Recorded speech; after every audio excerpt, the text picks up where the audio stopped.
Now that we've created our outer shield frame, we'll continue by developing the middle and inner upper curved frame. First, let's better align the vertexes in the areas our frame will connect together. Next, we'll select the EP Curve tool from our Curve Surface shelf.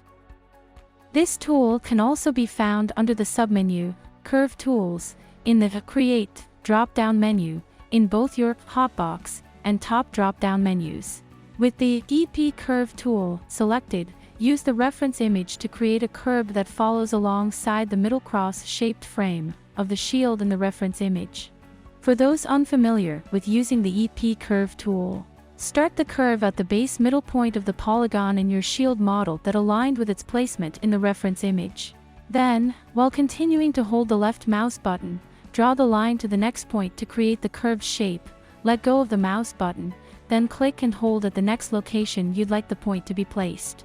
Continue doing this until your curve meets the center point of the shield in the reference photo. Then press Enter to complete your curve. Once your curve is created, use the front, side, and top views to make sure your curve is located along the center, in the Z-axis, of the model. Now that our curve is correctly aligned in our Z-axis, select the polygon face adjacent to the NURBS curve, then with the face still selected, Shift-select the NURBS curve. With both our items selected, click Extrude. In order for our polygons to smoothly create the shape of the NURBS curve, we need to increase the number of edge loops in our extrude. To do this, use the Polygon Extrude menu pop-up box to increase the number of divisions in the extrude. After you've increased your divisions, if your newly created polygons aren't properly aligned, select and move the NURBS curve to align them properly. Before continuing to the next step, take a moment to properly do any adjustments to your vertexes to ensure they are spaced out and still maintaining a clean edge flow.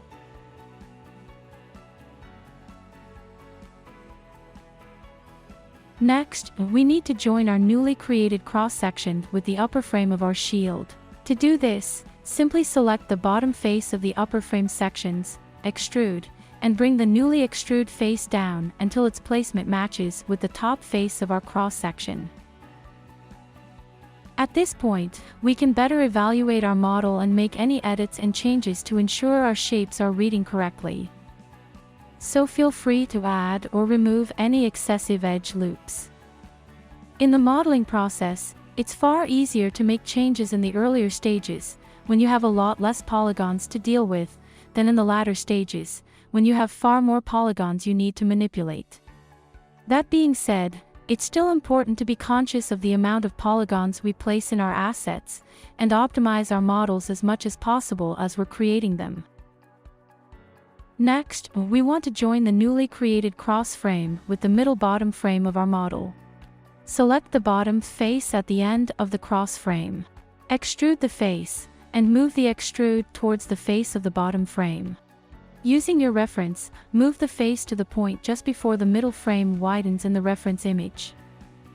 Next, extrude that face once more, move it down, then align the vertexes to the top vertexes of the bottom frame. After you've aligned your vertexes, select the face on the right-hand side of that newly extruded face. Extrude it out towards the frame, then bring the top set of vertexes down, and align the bottom set to the frame. Before we move on, we need to smooth out our corner edge. Create a horizontal edge loop in the middle of your newly created polygons. Next, select the Polygon Multi-Cut tool. The Multi-Cut tool can be found in the Mesh Tools drop-down menu, in your hotbox or upper menus, while under the Modeling menu set. Starting at the newly created edge loops vertex, use the Multi-Cut tool to create an edge loop around the polygons, like shown in the video. Once your cut is drawn, press Enter to complete the cut. Next, create an edge loop on the three-sided polygons at the top of our curve.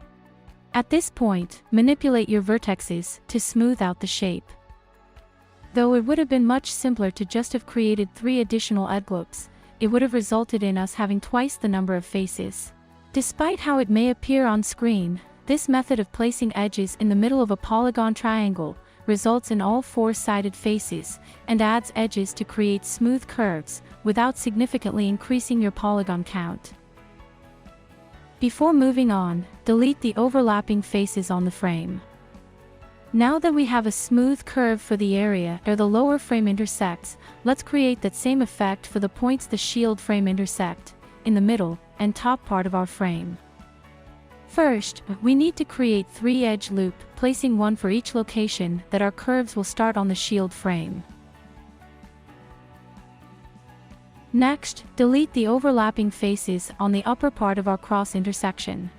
Like we did for the lower part of our shield frame, select and extrude the right-hand side faces from our newly created edge loops. Move the extruded faces out until they roughly line up to the corresponding edges.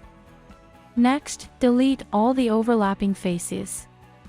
Then align the newly extruded vertexes with the corresponding vertexes on the shield frame. Before we continue, let's merge the loose edges we created from deleting the overlapping faces of our shield frame.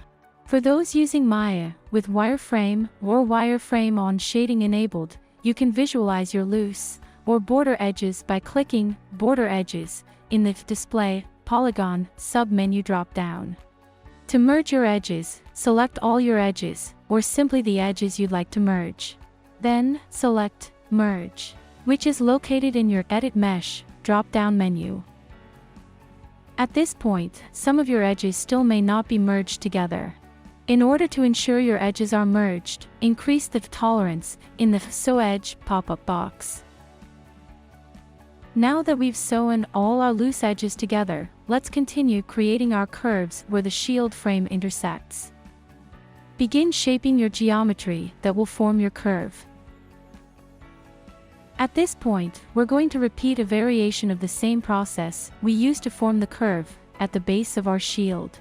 First, select one of the vertices in your curve. Next, select the corresponding corner vertex. With both vertices selected, use the Connect function. Connect can be found in the Edit Mesh drop-down in the Modeling menu set. Do this for each of the corner vertexes.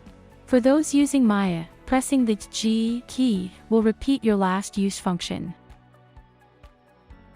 After you've connected all your vertexes, use the Insert Edge Loop tool to place an edge loop at the top and bottom face of our newly created faces. At this point, we need to smooth out our newly created curve shapes. Since our top corners are a lot smaller than our bottom curve, it should be far easier to smooth out our corners with only the extra polygons we created. Currently, your shield, much like ours, may still seemingly have some very hard edges. Additionally, your newly created faces may not appear as smooth as the other faces on your geometry. The reason for this is, many of the normals on our geometry are set to different values than one another.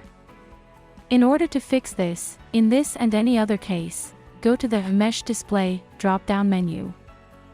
Then find and click Soft Hard Edges.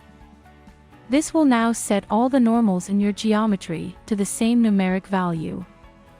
On a surface that has both hard and rounded edges, like our shield, we find that the value of 60 works best, since it displays both hard straight lines and soft curved lines.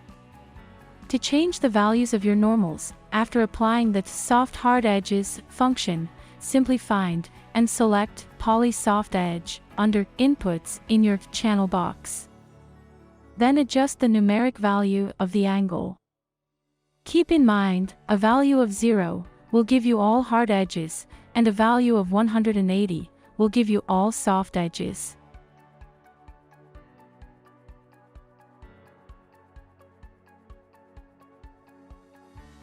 Once you have your normal set, and your model is displaying properly, place an edge loop in the middle of the central part of the shield frame.